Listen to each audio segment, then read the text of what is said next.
Buenas noches, Buenas noches. mi nombre es Santiago Gallo, soy de la carrera de Derecho, estoy en tercer semestre y este es un trabajo para la materia de gestión social de proyectos. ¿Cómo estás? Muy bien, ¿y tú? Muy bien, gracias. En este momento me encuentro con la doctora Paola Luna, la cual es una trabajadora de la salud que me va a ayudar a responder algunas preguntas que le voy a formular. Actualmente Colombia atraviesa una emergencia sanitaria, ecológica y económica decretada por el gobierno de la República, la cual se sitúa en un contexto histórico en Colombia en el que el Estado ha desfinanciado bastante el sector de la salud, al igual que algunos otros de las ramas que son necesarias para la subsistencia de las personas. Entonces, ¿cuál es el panorama que tú percibes frente a la situación actual del país? Bueno, Santiago, el panorama que se vive no solamente en el país, sino a nivel mundial, llama la atención en el sentido de que se logra ver que la preparación a la llegada de una pandemia no es fácil, que involucra o compete varios aspectos a nivel socioeconómicos, eh, y que a su vez para nuestro país como tal dejan ver las grandes problemáticas dentro del sector salud que no son de hoy o a raíz de la pandemia, sino que se ha venido presentando desde hace mucho tiempo, que gracias a la pandemia pues se han logrado sacar los diferentes em, problemas que se presentan tanto para el personal de salud que prestan su servicio, eh, como también afecta a la calidad, digamos, del servicio y finalmente pues a los pacientes que en últimas son, digamos que nuestro bien común. Es Bien. triste que digamos que esta pandemia de alguna forma logró, digamos que, ¿cómo te diría? ¿Sacar lo peor? Sacar lo peor, sí, por así decirlo. No solo del sistema, sino de la forma en que se maneja lo que es el sector de la salud y no solamente a nivel privado, sino a nivel público. Entonces, pues digamos que a pesar de que las cosas que ha hecho el país a pesar de, de los planteamientos que se han hecho para tratar de manejar y como plan de contingencia afrontar esta pandemia, eh, en este momento es incertidumbre sobre lo que va a pasar de aquí en adelante, porque esto literalmente va a cambiar la vida tanto de los trabajadores de la salud como de las personas que vivimos, que logran sobrevivir a la pandemia y que finalmente pueden ser expuestos o tocadas de alguna forma por esta pandemia. Tú, como trabajadora de la salud, en tu área laboral, ¿tienes algún conocimiento del trato que reciben las personas contagiadas o que probablemente lo estén de COVID-19?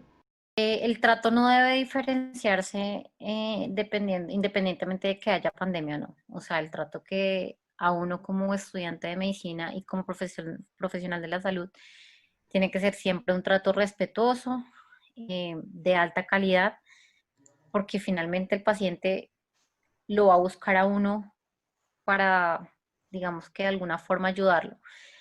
Sí, uno tiene que tener sus precauciones frente al manejo de este tipo de pacientes por la alta tasa de contagios que se presentan si no se es precavido. Pero digamos que el personal de la salud está altamente capacitado para enfrentar este tipo de pandemias. Y pues lo que te digo, o sea, no es, o sea, el trato no puede ser ni discriminatorio, ni, ni irrespetuoso, porque son pacientes que de alguna forma tienen comprometido su estado de salud y que nosotros tenemos en nuestras manos eh, cómo poder hacer lo posible para mejorar la calidad de vida y mejorar las condiciones de esa paciente. Entonces, dentro de lo que yo vivo, yo soy médico residente de ginecología y obstetricia. Yo no he tenido muchos contactos con pacientes con COVID positivo, sin embargo, sí he tenido contacto con pacientes con sospecha de COVID. Y pues lo que te digo, uno con las medidas precavidas, con los elementos de protección personal, eh, uno atiende a la paciente de igual forma como si la paciente no tuviera ninguna enfermedad contagiosa. O sea, eso no puede cambiar y no debe ser, el deber ser no es tener un trato distinto al que a uno le inculcaron dentro de la universidad con nuestros pacientes. Tiene que siempre, siempre por encima de todo prevalecer el respeto y la confidencialidad. Claro. Desde el momento en que se declaró la emergencia sanitaria, ecológica y económica en el país, el gobierno nacional, junto con el gobierno local, que es la alcaldía, ha tomado ciertas medidas y ciertos protocolos para prevenir el contagio de este virus. ¿Qué posición tienes tú frente a esas medidas que ha tomado el gobierno nacional y el gobierno local y cómo te parece?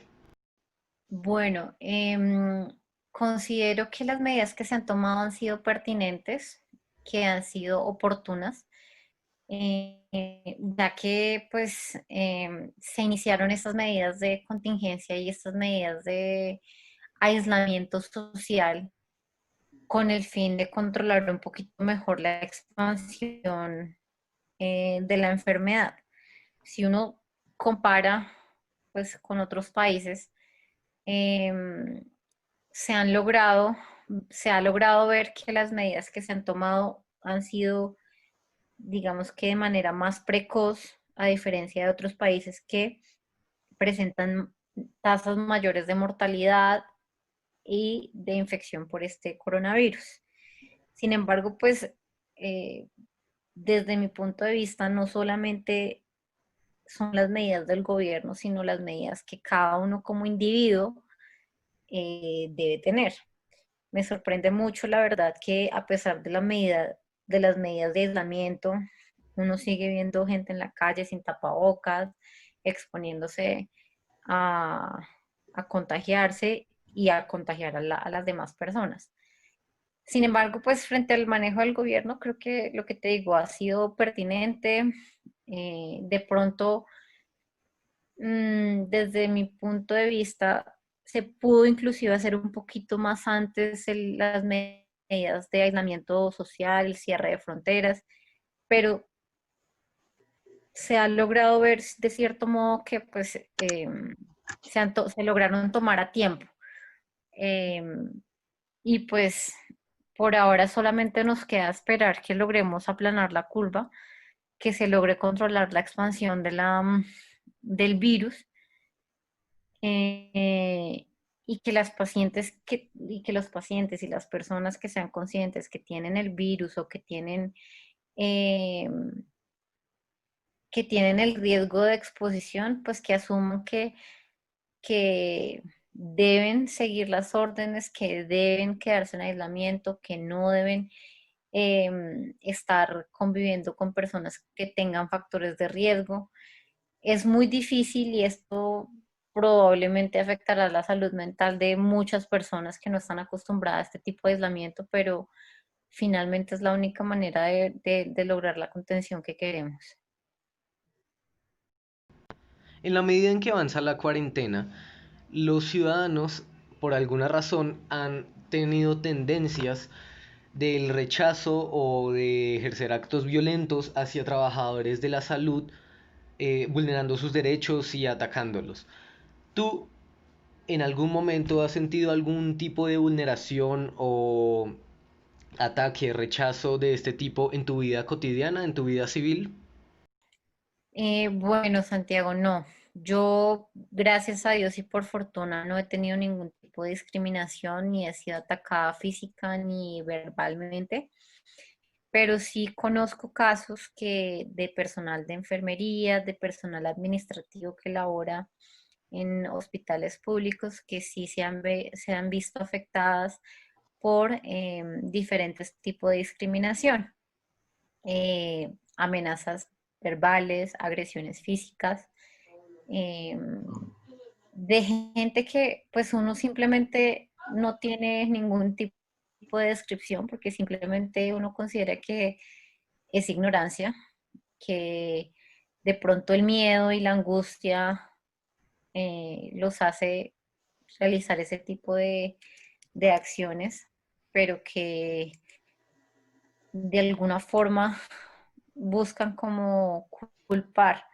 Lamentablemente este país sigue siendo un país machista y sigue siendo un país, digamos que,